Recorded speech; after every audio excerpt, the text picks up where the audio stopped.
This week, the UK's Department for Work and Pensions published its annual poverty figures, and they don't make pretty reading. Poverty in the sixth richest nation in the world has now reached 20%. According to the government, even more families would have fallen into absolute poverty had it not been for government support, like the cost of living payments. The Work and Pensions Secretary Mel Stride said, "Without these measures, the increase would have been 3 times. The government continues to blame steep price rises due to Russia's invasion of Ukraine as the cause. This is despite over a decade of austerity that has seen major cuts in public spending. The UK economy has had structural problems for decades. The UK shifted from manufacturing to services during the Margaret Thatcher era, and ever since finance has taken the dominant role in the economy. The neoliberal drive that saw British industry privatized has now created major wealth inequality, where today 10% of the UK's rich own half the nation's wealth. Under successive Conservative governments and under Tony Blair's New Labour, this structure has been institutionalized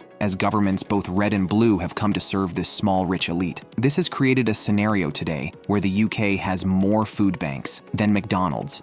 The Varieties of Democracy Institute produces one of the largest global datasets on democracy around the world, using over 31 million data points for 202 countries. In its latest report published this week, it found democracy is in retreat across the world. The report found almost all components of democracy are getting worse in more countries than they are getting better, compared to a decade ago.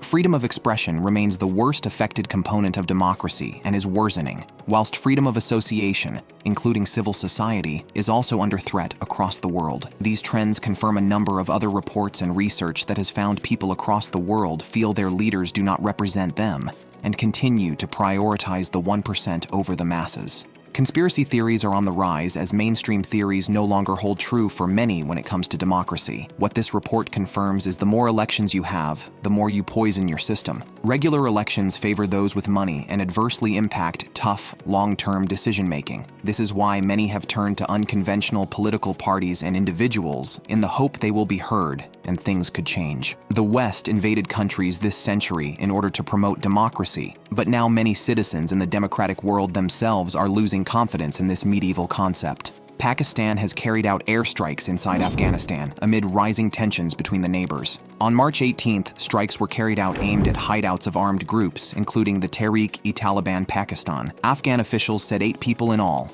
5 women and 3 children, were killed. The official Pakistan government statement said that the terrorists pose a great threat to the country and allege that they have consistently used Afghan territory to launch terror attacks inside Pakistani territory. The air raids came 2 days after an attack targeted a Pakistani military checkpost in North Waziristan, killing at least 7 Pakistani soldiers. Pakistan has long accused the Taliban government in Kabul of permitting groups who have long been at war with Pakistan sanctuary to carry out attacks. The government in Kabul denies this and has tried to carry out talks between both parties, but the government in Islamabad has taken an aggressive position and regularly resorts to strikes. The Tehreek-e-Taliban has long been at war with Pakistan ever since Pakistan joined the US in its 2-decade-long war in Afghanistan. Pakistan carried out a number of operations in the tribal areas between both countries as part of America's occupation of the country. Thousands of women, elderly, and children were massacred in Pakistan's operations, and the TTP have since then been at war with the Pakistan Army.